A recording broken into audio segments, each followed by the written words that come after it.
గత కొన్ని రోజుల నుంచి కురుస్తున్న వర్షాలతో నాగర్ కర్నూలులో చెరువులు కుంటలు అటు మత్తడి పోస్తున్నాయి. రాత్రి నుంచి తెల్లవారుజాము వరకు కురిసిన వర్షానికి చెరువులు కుంటల్లోకి భారీగా వరదొచ్చి చేరుతుంది.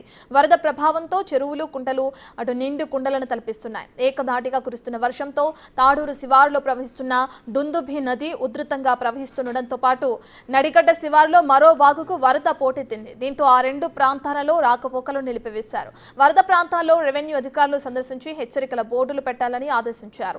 రెండు ప్రాంతాల్లో వాగుకి ఇరుపక్కల పోలీసులు హెచ్చరికల బోర్డులు ఏర్పాటు చేశారు.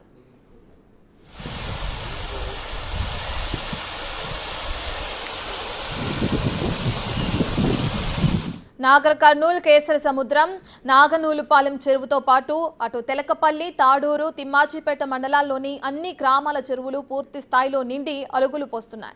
ఇక నాగనూలు చెరువు అలుగు ఉధృతంగా పోస్తుండటంతో రాకపోకలు కూడా నిలిచిపోయాయి. నాగర్ కర్నూలు కేసరి సముద్రం చెరువుకు అటు బిజినేపల్లి మండలం నల్లవాగు నుంచి భారీ ఎత్తున వరద నీరు వచ్చి చేరుతోంది. ఇక దీంతో కేసరి సముద్రం చెరువు ఎండబెట్ల శివారులో ప్రమాద స్థాయిలో అలుగు పారుతుంది. ఏకధాటిగా కురుస్తున్న వర్షాల వల్ల ఇప్పటికే పంట పొలాలు అటు సడలిపోతున్నాయి. దీంతో రైతులు తీవ్ర నష్టాన్ని చవిచూడాల్సిన పరిస్థితులు కూడా ఏర్పడ్డాయని రైతులు వాపోతున్న పరిస్థితి కూడా చూస్తున్నాం. ప్రతి ఏటా సీజన్ ఆరంభంలో అనావృష్టి మధ్యలో అతివృష్టి ప్రభావాలతో ఇబ్బందులు ఎదుర్కోవాల్సి వస్తుందని రైతులు వాపోతున్నారు.